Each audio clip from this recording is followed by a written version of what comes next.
यहाँ पे लगी हैं 2 एसी, दोनों ही एसीओं में करंट नहीं आ रहा है। तो यहाँ पर हम सबसे पहले पहुँचेंगे एसी बॉक्स के पास में, एसी के पास में, वहाँ पे हम चेक करेंगे एसी बॉक्स को और फिर वहाँ पे देखेंगे कि करंट आ रहा है या नहीं आ रहा है। तो यहाँ पे हमने देखा कि करंट नहीं आ रहा, तो यहाँ पे एमसीबी को ट्रिप करके उसके बाद टॉप निकाल लेंगे। टॉप निकाल के देख लेंगे एक बार जल तो नहीं गया है, फिर उसके बाद एक बार फिर भी चेक कर लेते हैं कि कहीं यहीं तो कोई गड़बड़ी तो नहीं है। तो यहाँ पे हमने देखा कि यहाँ पे सब ठीक ठाक है, लेकिन यहाँ पे करंट फिर भी नहीं आया। अब यहाँ से हम चलेंगे अब दूसरे रूम में, दूसरी एसी के पास में। तो यहाँ पे भी आ गए, यहाँ पर भी हम वही प्रक्रिया करेंगे जो वहाँ पे किया था। एसी बॉक्स को पहले चेक करेंगे कि कहीं एसी बॉक्स से कोई प्रॉब्लम तो नहीं है। तो लेकिन यहाँ पे सब कुछ ठीक है। यहाँ पे भी टॉप निकाल के इसको भी चेक कर लेंगे, लेकिन यहाँ पे भी ठीक है, टॉप कोई जला वगैरह नहीं है, जला नहीं है। और यहाँ पे भी दोबारा से भी एमसीबी ऑन करके कोई रिस्पांस नहीं मिला। अब इसके बाद हम चलेंगे अपनी डिस्ट्रीब्यूशन बॉक्स के पास में, वहाँ पे सबसे पहले डीबी बॉक्स को खोलने के बाद हम इसको चेक करेंगे कोई एमसीबी वगैरह तो ट्रिप तो नहीं है। फिर इसके बाद हम सारी एमसीबियों को बारी बारी से इनको ट्रिप कर लेंगे। कभी कभी क्या होता है कि एमसीबी अंदर से ट्रिप हो जाती है, लेकिन इधर से देखने पे ऑन रहती है। तो इनको सभी को हम ऑफ कर लेंगे। ऑफ करने के बाद फिर से इनको एक एक करके चढ़ा देंगे, ऑन कर देंगे। फिर उसके बाद फिर से हम वही प्रक्रिया करेंगे, रूम में जाके चेक करेंगे कि करंट आया या नहीं आया, एसी हमारी चालू हुई है या नहीं हुई है। फिर आ गए हम एसी के पास में और फिर से हमने एसी की एमसीबी ऑन की, तो लेकिन यहाँ पे एसी चालू नहीं हुआ। तो फिर इसके बाद हम फिर से चलेंगे, इसको ऑफ कर देंगे और चलते हैं अपनी डीबी बॉक्स की तरफ। डीबी बॉक्स को अब खोलना ही पड़ेगा, तो इसको पहले हम इसके सभी स्क्रू निकाल लेंगे, खोल लेंगे। इसके स्क्रू खोलने के बाद फिर इसको हम देखेंगे कि क्या इसके अंदर कोई प्रॉब्लम है। तो यहाँ हमने खोल लिया, लेकिन अभी यहाँ पे छानबीन करेंगे, देखेंगे एक एक वायर को पहले बारीकी से कि इसके अंदर क्या पोजीशन है। एमसीबी बॉक्स तो खुल चुका है, अब हमें सहायता लेनी पड़ेगी एक टेस्टर की। तो हम टेस्टर लेंगे और टेस्टर से पहले हम लाइन को चेक करेंगे, आराम से चेक करेंगे कि फेस हमारा सभी जगह आ रहा है या नहीं आ रहा है। तो हम एमसीबीओ में चेक कर लेंगे, जिधर हमारी आउटपुट और इनपुट दोनों ही चेक करेंगे। तो यहाँ पे एमसीबीओ में करंट आ रहा है। अब इसके बाद हम बारीकी से देखेंगे वायर। तो हमें यहाँ पे देखा कि ये कनेक्टर लगा हुआ है, तो यहाँ पे वायर हमारी ये जल चुकी हैं। अब इसको हम रिपेयर करेंगे। अब इसे हम आराम से इसको बाहर निकालेंगे सहूलियत से, जिससे ये भी देखना पड़ेगा कि और इसके साथ कोई वायर वगैरह तो नहीं जल गई है, या बाद में पता लगे एक ही कलर में हो और हमने सब निकाल लिया एकदम से और सब वायर हमें पता ही लग रहा कौन कहाँ की है। तो ये हमारा कनेक्टर जल चुका। ये सिर्फ कनेक्टर है, सिर्फ एसी का, दोनों एसीओं का कनेक्टर है।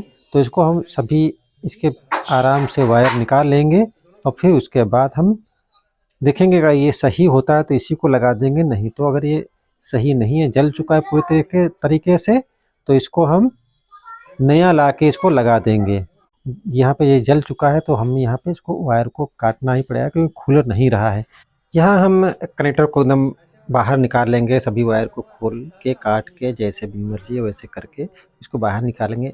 निकाल के और फिर यहाँ पे खुल नहीं रहा तो इसका मतलब नया कनेक्टर ला के लगाना ही पड़ेगा। तो यहाँ हमने नया कनेक्टर ले लिया है, इसको हम अब लगाएंगे। जैसे जैसे हमारे वायर थे न्यूट्रल फेस जिधर जिधर लगे थे वैसे ही हम इनको लगा देंगे। सबसे पहले हम वायर का जो जला हुआ हिस्सा है उसको हम बाहर निकाल देंगे और फ्रेश वाला हिस्सा पीवीसी हटा के वहाँ पे ज़रूरत भर कर रखेंगे। बाकी हम उसमें टेपिंग कर देंगे जिससे वायर कभी आगे ना जले। तो इस तरीके से फिर हम कनेक्टर को यहाँ पे वायर में कनेक्ट कर देंगे।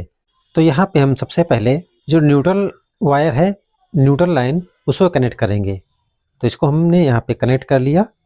इसी तरह अब हम फेस लाइन को कनेक्ट करेंगे। पहले हम वायर को अच्छी तरीके से जो हमारा गलत हिस्सा है, जो जला हुआ हिस्सा है, उसको हटा देंगे और फ्रेश वायर निकाल लेंगे और फिर उसके बाद हम टेप लगा के ज़रूरत भर का हम रखेंगे, बाकी में हम थोड़ा सा टेप लगा देंगे जिससे कभी आगे न जल पाए। अब हम इस वायर को भी इसी में लगा देंगे अच्छी तरीके से, कोई कनेक्शन लूज न रहे और प्रॉपर तरीके से एकदम टाइट होना चाहिए। कनेक्टर में वायर लूज नहीं होने चाहिए, ज़रा सा भी लूज रहेगा तो हमारा फिर से कनेक्टर और वायर फिर से जल जाएगा, क्योंकि यहाँ पे लोड है। तो इस तरीके से ये भी वायर कनेक्ट हो गए।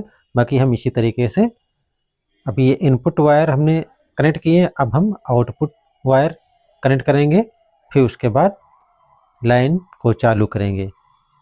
अब यहाँ हमारी एक लाइन लग चुकी है, अब इसके बाद हम दूसरी लाइन भी निकाल लेंगे और सभी वायर को एकत्रित करके सभी को अच्छी तरीके से एक ही में मिला के और एक बना लेंगे और इनको भी हम कनेक्टर में लगा देंगे। अच्छी तरीके से लगाएंगे, क्योंकि यहाँ पे जो वायर है वो 4 स्क्वायर mm के हैं, तो इनको अच्छी तरीके से प्लास व्लास से घुमा के बना दें जिससे कनेक्टर में अच्छी तरीके से लग जाए। और टेप को ज़रूर लगा दें, क्योंकि हीटिंग की जगह है। जब करंट चलता है तो वायर यहाँ पे हीट करता है, जब लोड पड़ेगा तो हीट करेगा, तो हमारा वायर आगे जलना स्टार्ट हो जाएगा। तो यहाँ पे हमने सभी लाइनें एकदम क्लियर कर ली हैं। अब लाइन को चालू कर लेते हैं और उसके बाद फिर हम चलते हैं AC की तरफ, जहाँ पे एसियाँ हमारी लगी हुई हैं। अब वहाँ पे देखते हैं कि AC हमारी चालू हुई कि नहीं चालू हुई। तो यहाँ से हम अब चलते हैं दोनों रूमों में। अब AC के पास में हम पहुँच चुके हैं। MCB ऑन करके देखते हैं। MCB हमने ऑन किया, हमारा स्टेबलाइजर चालू हो गया, करंट हमारा आ गया है और हमारी AC भी चालू हो गई है। तो दोस्तों, अगर वीडियो अच्छा लगे तो लाइक, सब्सक्राइब, कमेंट ज़रूर करिए, और जिससे हमें मोटिवेशन मिलेगी और हम अच्छे से अच्छे वीडियो बना पाएंगे। तो अब दूसरे भी रूम में चलते हैं। यहाँ पे भी हम AC बॉक्स से MCB ऑन करते हैं और यहाँ पे भी देख लेते हैं कि करंट आया नहीं आया। तो यहाँ पे भी करंट आ चुका है, हमारा स्टेबलाइजर ऑन हो चुका है, हमारी AC भी चालू हो चुकी है। दोस्तों, तो वीडियो कैसा लगा ज़रूर बताइए। तब तक के लिए जय हिंद, जय भारत।